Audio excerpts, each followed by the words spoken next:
오늘 설교의 제목은 예수께서 보시고입니다. 코로나19가 계속되면서 저희들이 이전에 경험하지 못한 많은 것들을 경험하고 있는데요. 그 중에 하나가 저는 사람들의 눈을 자세히 쳐다볼 수 있게 되었다라는 것이라고 생각합니다. 이전에는 이제 마스크를 안 할 때는 몰랐는데 이 마스크를 하고 나니까 사실 얼굴 보면 눈밖에 안 보이잖아요. 그러니까 눈을 자세히 보게 되더라고요. 저분 눈이 저렇게 맑고 저렇게 예뻤구나, 저렇게 멋있었구나. 지금 여러분의 눈빛이 그렇습니다. 그 눈을 이렇게 볼 수 있게 되었다는 점이 제가 최근에 이렇게 느끼고 있는 새로운 경험입니다. 사실 우리는 눈만 이렇게 내보이고 있지만 눈으로 모든 것을 표현할 수 있습니다. 눈은 마음의 창이라고 했는데 눈으로 희노애락을 표현할 수 있고요. 그래서 눈으로 사랑을 전할 수도 있고 눈으로 분노를 표할 수도 있습니다. 그래서 눈길도 안 준다는 말이 있잖아요. 너무 화가 나면 아예 쳐다보지도 않으면은 그 분노를 그런 식으로도 표현을 합니다. 오늘 저는 이 설교를 통해서 예수님이 우리를 어떤 눈으로 바라보실까 그 상상을 좀 하면서 오늘 본문을 좀 읽어 나갔으면 좋겠습니다. 예수님께서 우리를 바라보실 때, 그래서 오늘 설교의 제목이 예수께서 보시고인데 예수님은 어떤 시선으로 우리를 바라보실까 이런 질문을 하면서 오늘 본문을 함께 묵상해 나가려고 합니다. 오늘 본문 요한복음 1장에 보면 예수님이 제자들을 만나시는 장면이 기록되어 있습니다. 35절에 보니까 요한의 제자 2명, 40절에 보면 한 명의 이름이 나와 있습니다. 안드레이고 한 명의 이름은 무명으로 기록되어 있습니다. 그러나 전통적으로 이 무명으로 기록된 한 명은 아마도 이 요한복음을 기록한 사도 요한일 것이다 라고 추측을 그렇게 하고 있습니다. 사실 안드레와 그리고 사도 요한으로 추정되는 두 제자는 세례 요한의 제자였습니다. 그런데 세례 요한으로부터 예수님을 소개받게 됩니다. 36절을 보면 이렇게 세례 요한이 예수님을 보고 증언합니다. 예수께서 거니심을 보고 말하되 보라 하나님의 어린 양이로다. 그 예수 그리스도가 어떤 분인지를 이 세례 요한이 증언을 하고 그 증언을 들은 이 두 세례 요한의 제자는 이 세례 요한을 떠나서 예수님께로 갑니다. 어떻게 보면 좀 섭섭할 수 있지 않을까요? 그동안 잘 키워놓은 제자인데 예수님을 소개해 줬더니 예수님에게 그냥 가보고 맙니다. 그러나 세례 요한 이제 1장, 2장 또 3장을 보지만 그는 흥하여야 되겠고 나는 쇠하여야 되리라. 그리고 자기가 그동안 양육했던 제자를 참 스승이신 예수 그리스도께로 인도하는 것을 참 기쁘게 받아들이는 것을 볼 수 있습니다. 그렇게 이제 안드레가 먼저 가서 예수님 거하고 아마 하룻밤 같이 묵게 되는 것 같습니다. 그리고 그 다음에 이제 안드레가 했던 일이 뭐냐면 자기의 형제인 시몬에게 가서 시몬에게 와서 이런 고백을 합니다. 뭐라고 하냐면 우리가 메시아를 만났다라고 말을 합니다. 41절에 보면 그가 먼저 자기 형제 시몬을 찾아 말하되 우리가 메시아를 만났다라고 말을 합니다. 어떤 이성과 말과 논리로 설득하는 것이 아니라 자신이 예수님을 만나서 함께 거했을 때 누렸던 그 감격과 은혜를 우리 형제인 베드로도 예수님을 만나기만 하면 동일하게 그런 은혜를 누릴 것이라는 확신 가운데 자기 형제 베드로를 초대를 한 것이죠. 그래서 그 베드로를 데리고 예수님 앞으로 데리고 간 것입니다. 그런 다음 이제 42절이 오늘 우리가 읽은 본문의 42절이 예수님 앞에 나타난 베드로를 향해서 이제 예수님께서 보이셨던 반응이 42절에 기록되어 있습니다. 42절 보시면 같이 한번 읽겠습니다. 시작. 데리고 예수께로 오니 예수께서 보시고 이르시되 내가 요한의 아들 시몬이니 장차 게바라 하리라 하시니라. 게바는 번역하면 베드로라. 여기 이제 예수님께서는 이미 베드로가 예수님을 알기 전 베드로를 이미 알고 계셨습니다. 네가 요한의 아들 시몬이니 라고 말씀을 하십니다. 그리고 여기 보면 이제 오늘 설교의 제목으로 잡은 예수께서 보시고라고 되어 있습니다. 예수께서 보시고, 여기 보신다라는 헬라어 단어가 이제 엠플레포라는 단어인데 이 뜻에는 또 이런 뜻이 있습니다. 주목해서 보다, 눈여겨보다, 응시하다. 그러니까 아주 집중해서 봤다는 거죠. 주목해서, 응시해서, 눈여겨 보았다는 것이죠. 그리고 눈여겨 자기에게 찾아온 베드로를 본 다음에 그 베드로에게 뭐라고 하냐면 네가 요한의 아들 시몬인데 장차 개발할 것이다 라고 말합니다. 처음 만난 만남치고는 조금 당황스럽고 좀 뜻밖이지 않습니까? 처음 어떤 사람 만났는데 당신이 누군데 이제 앞으로 뭐라고 할 것입니다 라고 얘기한다면, 이름을 막 또 바꿔버린다면 얼마나 당황스럽겠습니까? 제가 이름이 김정일이라서 이름을 좀 바꿀까 하는 고민을 많이 어렸을 때 했는데요. 이제는 그냥 미련 없이 그대로 그냥 쓰기로 했습니다. 근데 이제 이름을 가끔씩 이렇게 바꿔보라는 권유를 이렇게 잘할 때는 많이 받았는데, 그래도 저는 이제 이름 바꾸기 싫었어요. 익숙했던 이름이고, 그러니까 이 이름이 이제는 좀 괜찮아, 좋은 뜻이 있고, 또 저희 그 돌아가신 원로 목사님이 져주신 이름이고, 그래서 근데 누군가 나타나서 만나자마자 당신 지금 이름이 뭔데 앞으로 뭐라고 할 것입니다 이렇게 이름을 바꿔버리면 좀 당황스러울 수도 있을 것입니다. 근데 또 하나는 이 개발한 이름의 뜻입니다. 물론 좋은 뜻으로 좋은 뜻으로 얘기하겠지만 이 개발한 이름의 뜻이 어마어마합니다. 왜냐하면 개발하는 아람어인데요, 그 이름이 뜻이 반석입니다. 헬란 말로는 페트로스, 우리가 베드로라 그러죠. 반석이란 뜻이에요. 바위란 뜻입니다. 너무나도 멋진 이름입니다. 지금 베드로를 보면 사실은 반석, 견고하고 듬직하고 믿음직스럽고 흔들리지 않는 그런 이미지가 아닙니다. 왜냐하면 가난한 어부지요. 배운 학벌도 별로 없죠. 성미는 급하죠. 충동적이죠. 겁도 많습니다. 그러니까 지금 현재의 베드로의 모습을 보고서 장차 네가 개발하리라 라고 말하기에는 뭔가 맞지 않아 보이는 그런 반석이 바위가 될 만한 아무런 조건도 보이지 않는 사람에게 예수님이 만나자마자 선언을 하시는 것이죠. 세상의 기준과 세상의 조건으로 볼 때 베드로는 분명 예수님의 제자가 되어서 그리스도의 교회를 세워나갈 그런 지도자가 될 그런 자격이 전혀 보이지 않는 사람이었습니다. 그런데 예수님께서는 그를 보시고 내가 장차 개바가 되리라 라고 말씀하십니다. 그래서 예수께서 보시고라는 이 짧은 이 표현 속에는 깊은 의미가 들어 있습니다. 예수님의 시선, 예수님은 베드로를 어떻게 본 것일까요? 첫 번째 이렇게 생각할 수 있습니다. 예수님은 현재만을 바라고 포기하는 것이 아니라 장차를 바라보는 시선을 가지고 계신다. 현재만을 바라보고 포기하는 것이 아니라 장차를 바라보는 시선이다. 예수님이 베드로를 그렇게 봤다는 거예요. 현재만 보면 물고기 비린내만 나는, 그리고 아무것도 내세울 것이 없는 그런 부족한 자격이지만, 예수님은 베드로를 보면서 장차 바위가 될 것이다, 반석이 될 것이다, 회복될 모습을 바라보십니다. 지금 사실 베드로는 예수님이 누군지 모릅니다. 그리고 3년 내내 따라다니지만 결국은 예수님을 배신하고 도망갈 것입니다.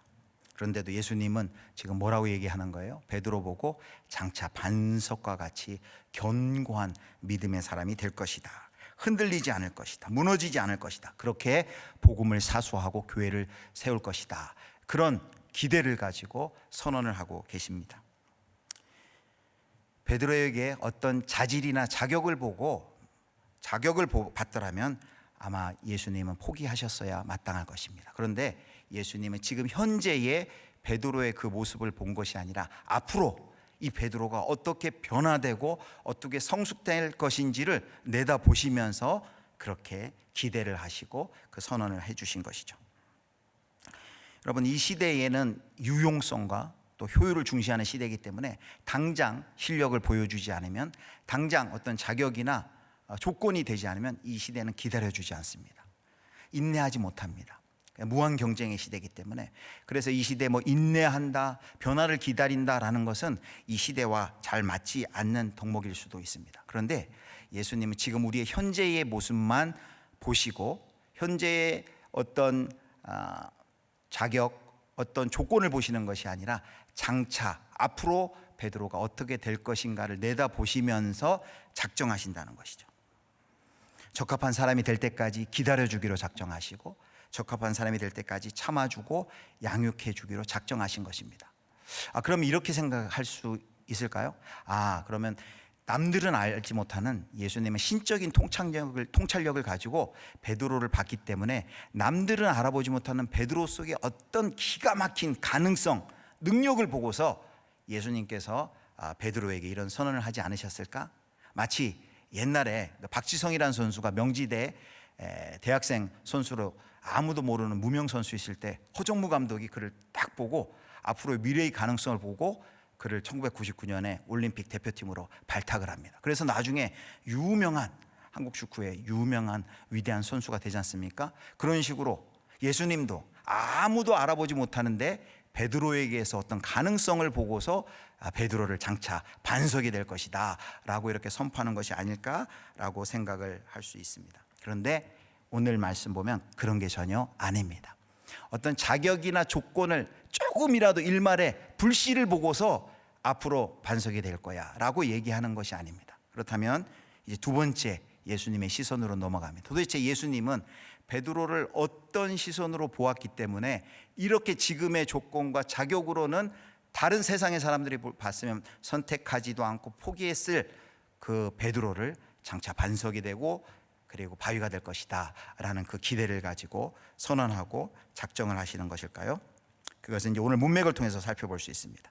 오늘 이 요한복음 1장에 보면은 세례 요한이 예수님에 대해서 증거를 합니다. 그 증거들이 계속 나오는데 먼저 1장 29절입니다. 1장 29절 같이 한번 읽겠습니다. 시작. 자기에게 나오심을 보고 가로되 세상 죄를 지고 가는 하나님의 어린 양이로다. 35, 40, 36절 한번 또 보겠습니다. 35, 36절 제가 읽습니다. 또 이튿날 요한이 자기 제자 중 두 사람과 함께 섰다가 예수께서 거니심을 보고 말하여 보라. 예수님을 뭐라고 칭합니까? 하나님의 어린 양이로다. 그 앞에 29절이나 35, 36절에 동일하게 하나님의 어린 양이로다 라고 예수님에 대해서 증언합니다. 신앙 고백임과 동시에 증언입니다. 세례 요한은 예수님의 오심을 기다렸습니다. 그리고 준비했던 알렸던 구약시대 마지막 선지자이죠. 그가 예수님을 향해 세상 죄를 지고 가는 하나님의 어린 양이라고 했는데 왜 하필 하나님의 어린 양입니까? 그것은 출애굽할 때 그 이스라엘 백성은 어린 양을 발아 그 피를 문설주에 발랐고 그리고 죽음에서 구원을 얻었지요. 어린 양은 그래서 예수 그리스도의 죽음이 어떤 죽음일지를 예표하는 동물입니다. 예수님은 친히 유월절 어린 양이 되셔서 십자가에 달려 돌아가심으로 우리의 죄를 제거해 주실 것을 예언하는 것이 바로 이 말씀이죠. 하나님의 어린 양이라는 표현입니다. 그런데 우리는 이 똑같은 그림을 세례 요한이 예수님을 보면서 보라 하나님의 어린 양이로다 라고 증언한 그 똑같은 그림을 구약에서도 찾아볼 수 있습니다. 우리 구약 출애굽기 14장 13절 말씀을 보겠습니다. 같이 한번 읽겠습니다. 시작. 모세가 백성에게 이르되 너희는 두려워하지 말고 가만히 서서 여호와께서 오늘 너희를 위하여 행하시는 구원을 보라. 너희가 오늘 본 애굽 사람을 영원히 다시 보지 아니하리라. 모세가 지금 출애굽하여 홍해 앞에 홍해 건너기 전에 뒤에서는 말 발굽 소리 나는 그 애굽의 그 전차 부대가 쫓아오는 그 위기 가운데 이 14장 13절의 말씀을 선포하고 있는 것입니다. 뭐라고 얘기합니까? 너희는 두려워하지 말고 가만히 서서 여호와께서 오늘 너희를 위하여 행하시는 구원을 보라라고 말합니다. 바로 이것입니다. 보라 하나님의 어린 양이로다라는 이 표현이 구약의 출애굽 상황에서 어떤 말과 똑같냐면 여호와께서 오늘날 너희를 행하시는 구원을 보라라는 말과 같은 말입니다. 이제 시작된 구원의 역사가 어떻게 이루어가는지 하나님께서 너희를 어떻게 대신하여 싸우고 구원해 내실지 너희는 보라라는 것입니다. 바로 이렇게 요한복음 1장에서 예수님께서 세례 요한에 대해서 온 인류를 구원할 하나님의 어린 양이다 라는 그런 증언을 했고 그 증언을 들은 안드레가 이제 자기 형제 베드로를 데리고 예수님께로 왔을 때 예수님께서 그를 보시면서 네가 장차 게바가 되리라 라고 하신 말씀은 여러분 그렇다면 어떤 뜻입니까? 장차 게바가 되리라는 것은 이런 뜻이죠. 우리들은 다 한 사람 한 사람이다 허물 많고 죄 많은 존재이지만 하나님께서 한 생명을 구원하시고 하나님의 일꾼으로 세우시기 위해서 하나님의 어린 양 대신 예수 그리스도께서 어떠한 대가를 치르고 어떠한 희생을 하고 어떤 죽음을 맞이할지를 예수님의 그 전 생애를 걸고서 지금 이렇게 얘기하는 것입니다. 내가 장차 개바가 되리라. 그래서 단순히 이건 덕담 차원이 아니라 내가 장차 개바가 되리라는 것은 예수님의 십자가를 건 작정과 의지라는 것이죠. 내가 장차 개바가 되리라는 이 선언 속에서는, 이 작정 속에서는 그래서 예수님의 고난이 들어가 있고 예수님의 가시면류관이 들어가 있고 예수님의 골고다 언덕의 십자가가 바로 이 선언 속에 들어가 있는 것입니다. 예수님은 결코 베드로를 보고 값싼 예언을 한 것이 아니에요. 자기의 전 생애를 거기에 담아서 자기가 작정하고 예수님이 작정하시고 내가 너를 위해서 희생하기까지, 십자가를 지기까지 너를 반드시 반석으로 바위로 만들고 말 것이다 라는 선언을 하고 계신 것입니다. 그래서 여기서 우리가 두 번째 예수님의 시선은 이렇게 정의할 수 있습니다. 치룰 대가를 아시면서도 희생을 결단하며 바라보시는 시선이다. 대가를 아시면서도 희생을 각오하고 작정하고 결단하고 바라보시는 시선이다 라는 것입니다. 넌 지금 시몬이지만 넌 게바가 될 거야. 그리고 네가 게바가 되기까지 내가 반드시 십자가의 대가를 치르고야 말 거야.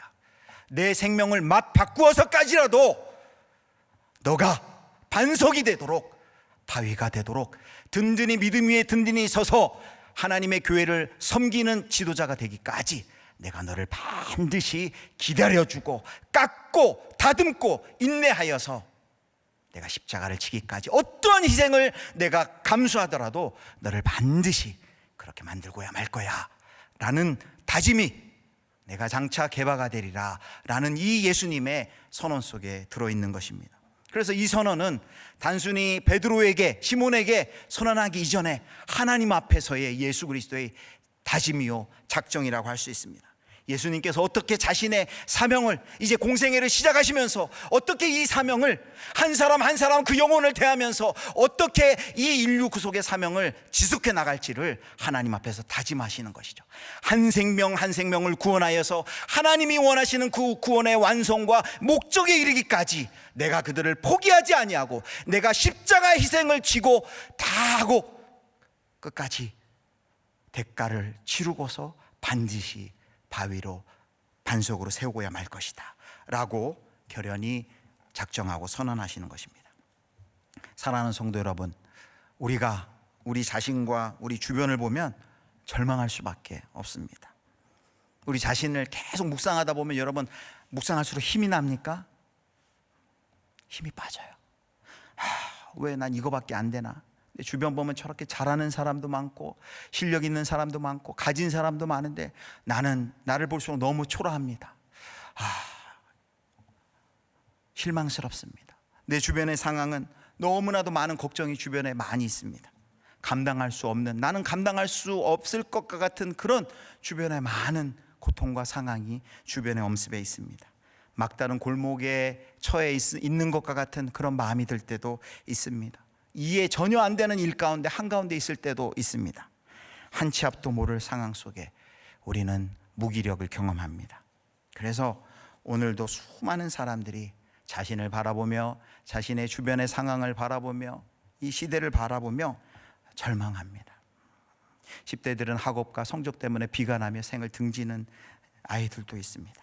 20대, 30대 온갖 노력을 하지만 결혼도 어렵고 땀 흘려 일할 수 있는 직장 취업하기도 어렵고 연애도 어렵고 30대, 40대 또 50대 많은 무한 경쟁의 사회 속에서 정말 너무나도 힘든 집안채 참 구입하기도 어렵다고 하는 그런 이 시대 많은 어려움이 우리 주변 가운데 있습니다. 그래서 나 자신과 이 상황과 형편과 처지를 바라보면 절망하고 낙심할 수밖에 없는 것이 엄연한 우리의 현실입니다. 맞습니다. 그래서 우리는 하나님 앞에 이렇게 얘기할 수밖에 없어요. 주님, 감당할 힘이 없습니다. 용기가 없습니다. 저는 틀렸습니다. 가능성이 없어요. 그럴 때 하나님께서 뭐라고 하십니까? 내가 장차 개발하리라. 네가 장차 개발하리라. 무슨 말이에요? 나는 너를 포기하지 않는다는 거예요. 나는 너를 포기하지 않겠다. 예수님의 이 결심과 이 의지, 십자가에 나타내 주셨습니다. 십자가를 건 그 약속, 십자가를 걸고서 내가 아무리 네가 자격 없어 보이고 실력 없어 보이고 상황이 어려워도 세상이 다 그렇게 얘기해도 나는 너를 포기하지 않겠다. 내가 장차 개발하리라. 우리에게 이렇게 약속해 주고 계십니다. 과연 여러분 그렇다면 베드로의 이 인생, 그렇게 십자가를 걸고 작정하신 그 예수님의 그 작정이 베드로의 인생 가운데 어떻게 이루어집니까? 한번 보시겠습니다. 누가복음 22장 59절에서 61절. 누가복음 22장 59절에서 61절 보겠습니다. 교독하겠습니다. 1시간쯤 있다가 또 한 사람이 장담하여 이르되 이는 갈릴리 사람이니 참으로 그와 함께 있었느니라. 베드로가 이르되 이 사람아 나는 내가 하는 말을 알지 못하노라고 아직 말하고 있을 때에 닭이 곧 울더라. 주께서 돌이켜 베드로를 보시니 베드로가 주의 말씀 곧 오늘 닭 울기 전에 내가 3번 나를 부인하리라 하심이 생각나서 밖에 나가서 심히 통곡하니라. 62절까지 읽었습니다. 여러분 어떤 장면입니까? 베드로가 예수님을 부인하는 장면입니다. 이제 마지막 부인과 그리고 그 닭이 울자 베드로의 반응이 기록되어 있습니다.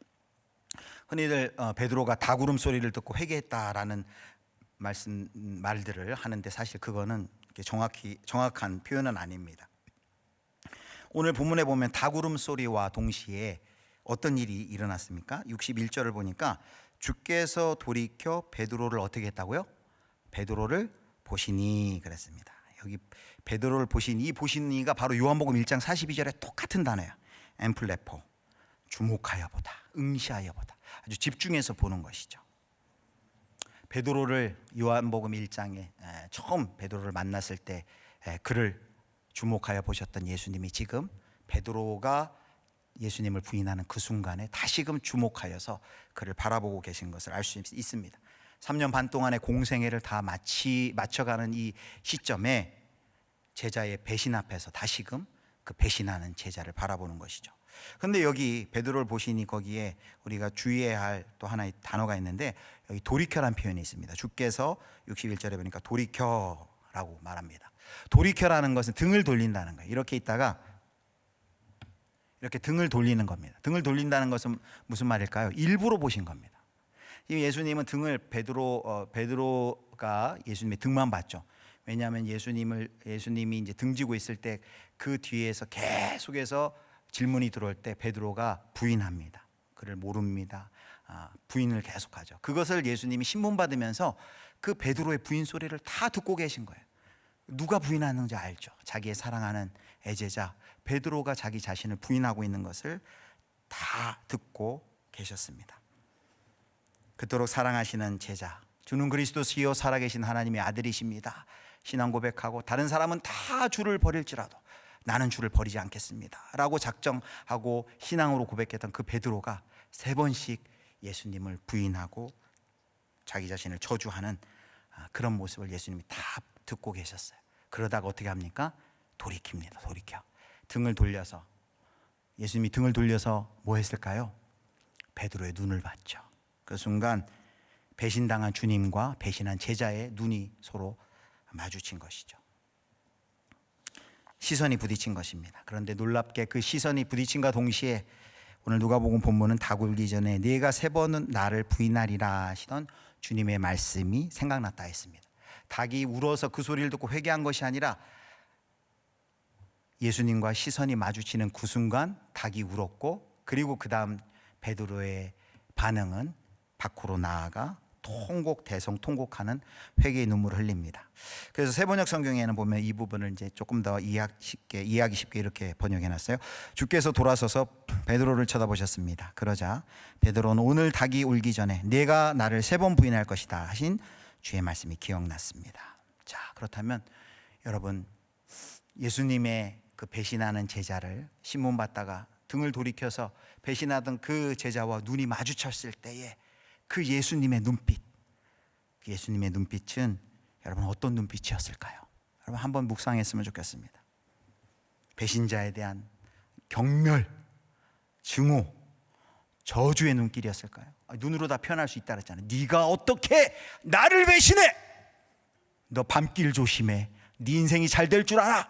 라면서 눈에 도끼가 서린 눈으로 예수님이 베드로를 그 순간 돌이키셔서 베드로를 쩌릿하고 베드로에게 그 시선으로 베드로를 쳐다보셨을까요?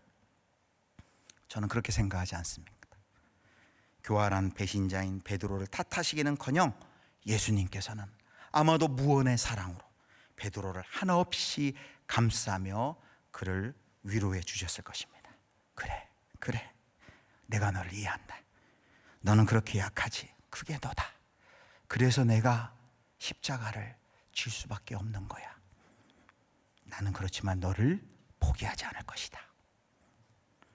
주님의 눈빛을 통해 그 주님의 포기하시지 않는 그 사랑을 절감한 베드로가 밖으로 뛰쳐나가서 대성통곡하며 회개의 눈물을 흘렸던 것입니다.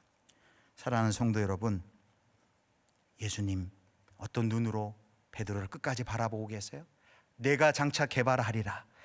현재의 모습이 아니라 장차 그를 향한 기대를 가지고 내가 십자가를 지기까지 너를 포기하지 않겠다라는 그 하나님 앞에서의 작정과 다짐으로 공생애를 시작하고 함께 하신 그 예수님이 비록 그 제자가 자기를 배신하고 자기를 버리고 비열한 배신을 했을지라도 그를 다시금 일부러 신문 중에 등을 돌려서 그의 눈을 보시고 사랑의 눈으로 그를 격려해 주신 것입니다. 그리고 예수님은 모든 죄책과 수치와 실패와 모멸과 비참함을 십자가에서 대신 담당하셨습니다. 베드로를 용서하셨어요. 그리고 마지막 부활하신 후 우리가 잘 아는 요한복음 21장 15절에 17절 보면 예수님께서 승천 이전에 다시금 베드로와 제자들을 찾아오십니다. 우리 잘 아는 말씀이지만 같이 한번 읽겠습니다. 요한복음 21장 교도가시겠습니다. 15절부터 17절. 제가 15절 읽겠습니다. 그들이 조반 먹은 후에 예수께서 시몬 베드로에게 이르시되 요한의 아들 시몬아 내가 이 사람들보다 나를 더 사랑하느냐 하시니 이르되 주님 그러하나이다. 내가 주님을 사랑하는 줄 주님께서 아시나이다. 이르시되 주님 그러하나이다. 내가 주님을 사랑하는 줄 주님께서 아시나이다. 이르시되 내 어린 양을 먹이라 하시고 또 두 번째 이르시되 요한의 아들 시몬아 내가 나를 사랑하느냐 하시니 이르되 주님 그러하나이다. 내가 주님을 사랑하는 줄 주님께서 아시나이다. 이르시되 내 양을 치라 하시고 우리 세 번째 같이 읽겠습니다. 세 번째 이르시되 요한의 아들 시몬아 내가 나를 사랑하느냐 하시니 주께서 세 번째 내가 나를 사랑하느냐 하심으로 베드로가 근심하여 이르되 주님 모든 것을 아시오매 내가 주님을 사랑하는 줄을 주님께서 아시나이다. 예수께서 이르시되 내 양을 먹이라. 베드로를 찾아와 숯불을 피워두시고 거기에 잡은 고기와 떡으로 아침 식사를 하시고 베드로에게 세 번 물으시죠. 내가 요한의 아들 시몬아 내가 이 사람들보다 나를 더 사랑하느냐? 내가 나를 사랑하느냐? 나를 사랑하느냐? 여러분 우리가 잘 알듯이 이렇게 세 번 물은 것은 베드로를 곤욕스럽게 하기 위함이 아니죠. 오히려 세 번 배반한 그 베드로에게 다시금 위대한 사랑의 고백으로 그 세 번의 실수를 만회할 수 있는 기회를 그에게 허락하신 것이죠. 주님 그러합니다. 내가 주님을 사랑하시는 줄 주님께서 아십니다. 조심스럽게 베드로는 자기의 사랑을 고백합니다.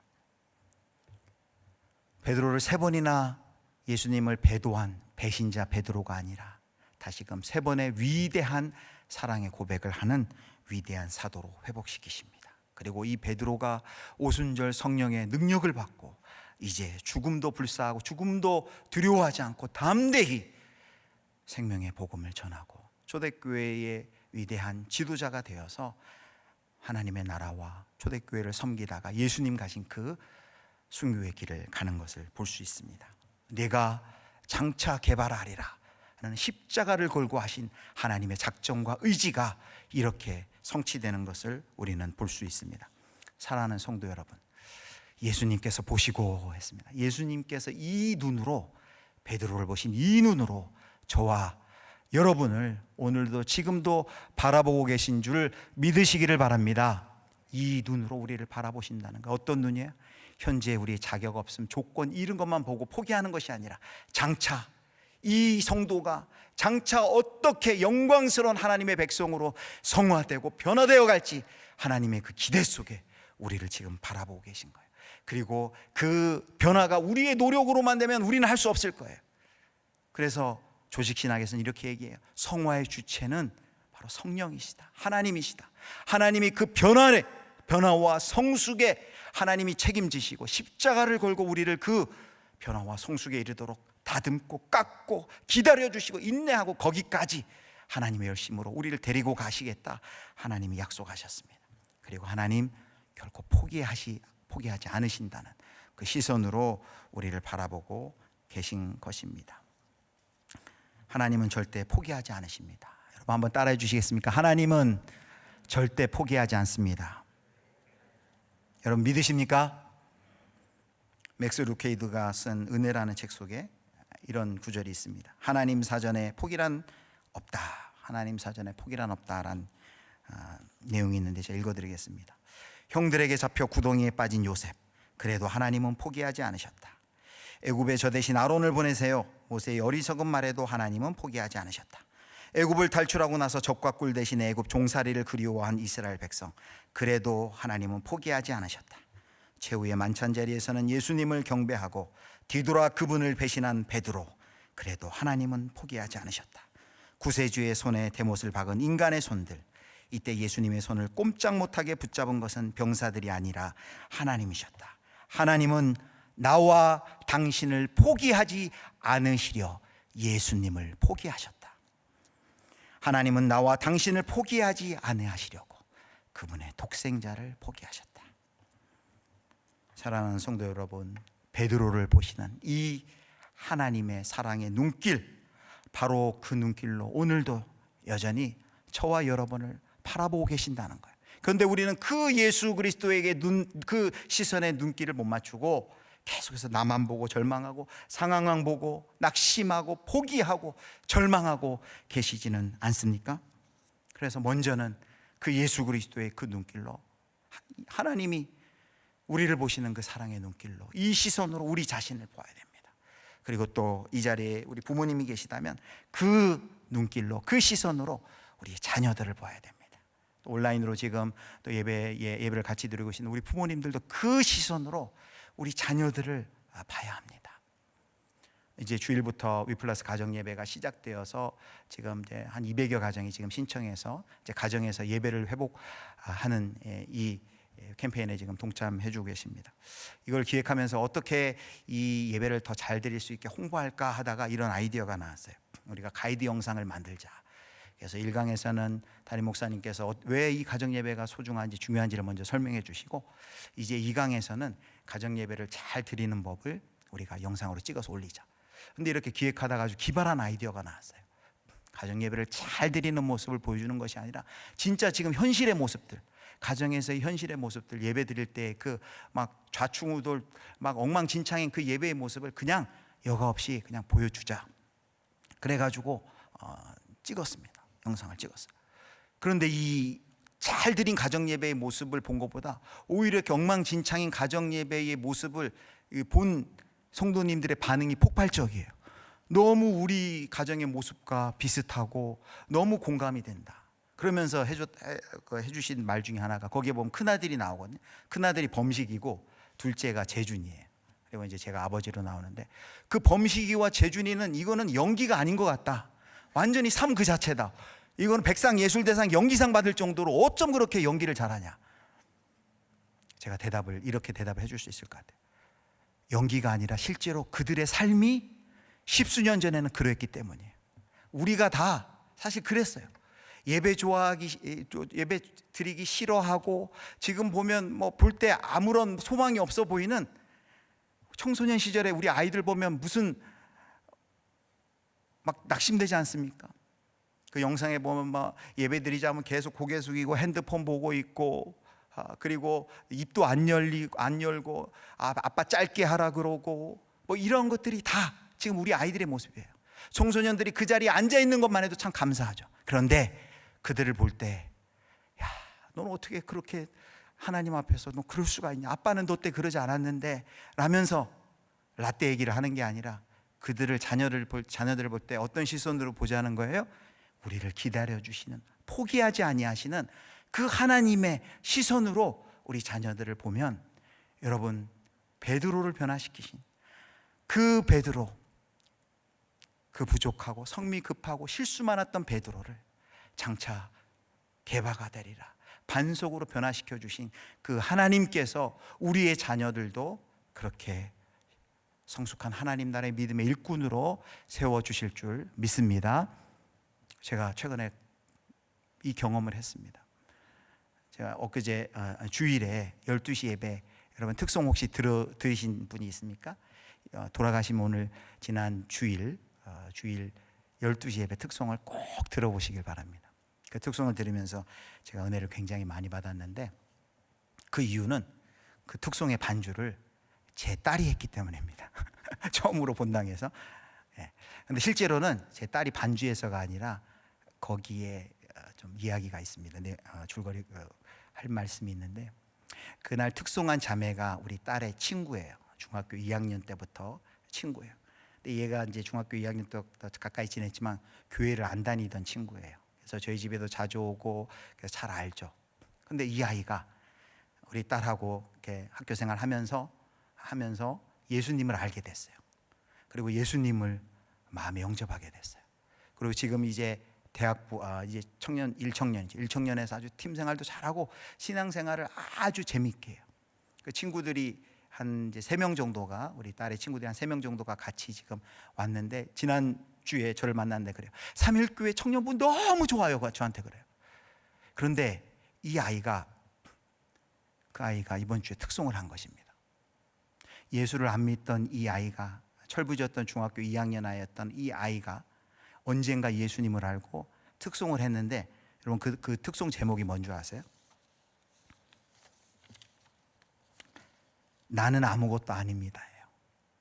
그래서 가사가 이래요. 나는 아무것도 아닙니다. 주님의 사랑이 없으면 나는 아무것도 아닙니다. 주님의 지혜가 없으면 나는 아무것도 못합니다. 주님의 능력이 없으면 나는 한순간도 못 삽니다. 주님의 생명이 없으면 이제 내가 사는 것 아니요 그리스도 내 안에 사시니 오직 그의 생명이 나의 생명, 나의 모든 날들도 주의 것. 나는 오직 한 분 바랍니다. 나의 아버지, 나의 구원, 나의 주. 이 아이가 이 노래가 너무 자기 마음에 와닿는다는 거예요. 그리고 자기의 신앙의 고백으로, 태어나서 처음으로 교회에서 신앙의 고백으로 하나님 앞에 드린 거예요. 그래서 저희 아내랑 이 특송을 듣는데 눈물이 팍 났어요. 야, 하나님이 한 생명을 사랑하셔서 친구를 만나게 하시고 교회에 관심 갖게 해주시고 예수님 믿게 하시고, 그리고 교회 생활 시작하고 특송할 마음 주셔가지고 많은 사람들 앞에서 나는 아무것도 아닙니다. 오직 한 분 바랍니다. 나의 아버지, 나의 구원자, 나의 주.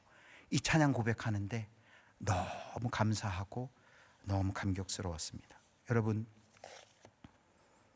우리가 이런 시선으로 우리 자녀들, 우리 또 나 자신, 우리 자녀들, 우리 팀원, 우리 목원 봐야 하지 않겠습니까? 지금 그 모습만 보면 너무나도 낙심되고 실망스럽고 포기하고 싶고 그냥 내동댕이 쳐 버리고 싶지만, 하나님은 포기하시지 않는다는 거예요. 그걸 어떻게 합니까? 예수님이 십자가 지셨잖아요. 내가 장차 개발하리라. 예수님이 십자가를 걸고 약속하셨잖아요. 바로 그 하나님의 작정에, 하나님의 사랑에 붙들린 사람들이 저와 여러분인 줄 여러분 믿으시기를 축복합니다. 여러분 결코 포기하시지 마시길 바랍니다. 나를 보는 것이 아니라, 상황을 보는 것이 아니라 하나님께서 행하실, 이루실 그 일을, 십자가를 지고서 걸고서 약속하신 그 약속을 바라보고, 사랑하는 성도 여러분, 그 하나님께 매일마다 눈빛을 맞추고 시선을 맞추고 하나님이 주시는 격려로 오늘도 힘있게 걸어나가시는 귀한 성도님들 되실 수 있기를 주님의 이름으로 축원합니다. 우리 찬양 하나 할 텐데요. 하나님은 너를 만드신 분 찬양하겠습니다. 제가 설교 준비하다 이 찬양이 많이 생각나는데 거기 가사 중에 그런 가사가 있습니다. 하나님은 너를 만드신 분 너를 가장 많이 알고 계시며 하나님은 너를 만드신 분 너를 가장 깊이 이해하신단다. 하나님은 너를 지키시는 분 너를 절대 포기하지 않으시며 하나님은 너를 지키시는 분 너를 쉬지 않고 지켜보신단다. 우리 신앙의 고백으로 우리 이 찬양 같이 하고 기도하겠습니다.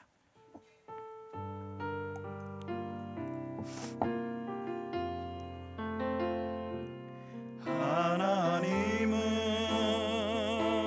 너를 만드신 분 너를 가장 많이 알고 계시며 하나님은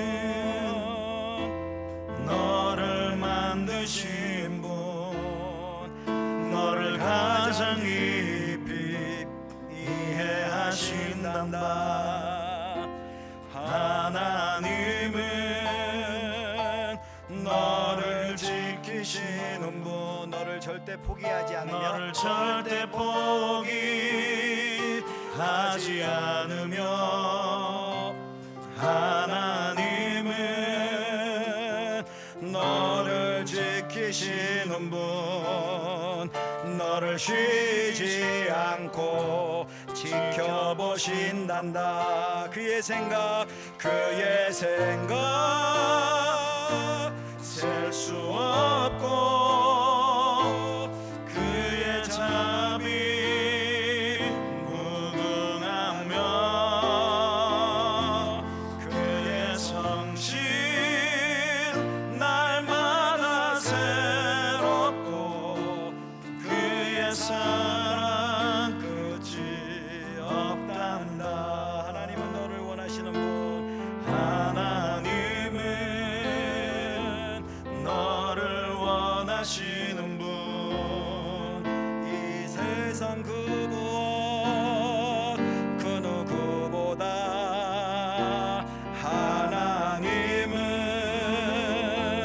너를 원하시는 분 너와 같이 있고 싶어 하신단다. 하나님은 너를 인도하는 분 하나님은 너를 인도하는 분 광야에서도 폭풍 중에도 하나님은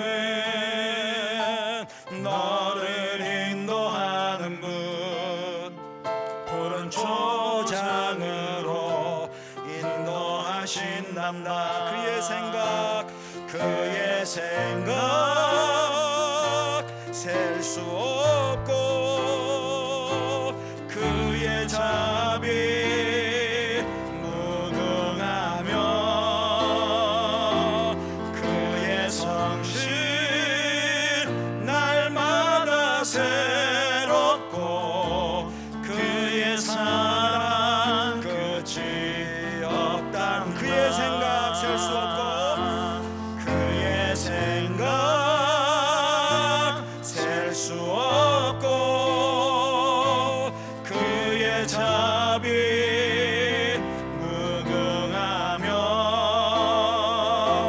그의 성실 날마다 새롭고 그의 사랑 끝이 없다. 마지막으로 그의 생각 셀 수 없고 그의 생각 셀 수 없고 그의 자비 무궁하며 그의 성실 날마다 새롭고 그의 사랑 끝이 없단다. 초라하고 부족함 투성인 우리들을 향해서 내가 장차 개발하리라 십자가를 걸고 예수님께서 작정하셨습니다.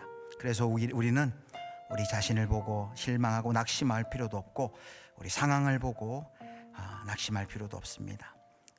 우리를 그렇게 사랑하시는 우리를 향한 그 기대와 또 십자가를 걸고 우리를 끝까지 하나님의 완성의 자리에 인도하시겠다는 그 하나님의 작정과 의지의 그 시선을 우리가 바라볼 때 우리가 낙심하지 않고 일어서 믿음의 길을 걸을 수 있을 것입니다. 그래서 히브리서 기자는 믿음의 주요 온전케 하시는 인 예수 그리스도를 바라보자 라고 하지 않으셨습니까? 이 시간 그 하나님의 사랑의 시선에 우리의 눈을 맞추시고, 하나님 나를 보고 상황을 보고 형편을 보고 낙심하지 않게 하여 주시고, 이 사랑의 눈으로 포기하지 아니하시는 그 하나님을 바라보고 이 험난한 이 삶과 상황 속에서 믿음의 길 힘있게 걸어갈 수 있도록 주여 은혜 달라고 우리 같이 주여 한번 동성으로 부르짖고 같이 기도하겠습니다.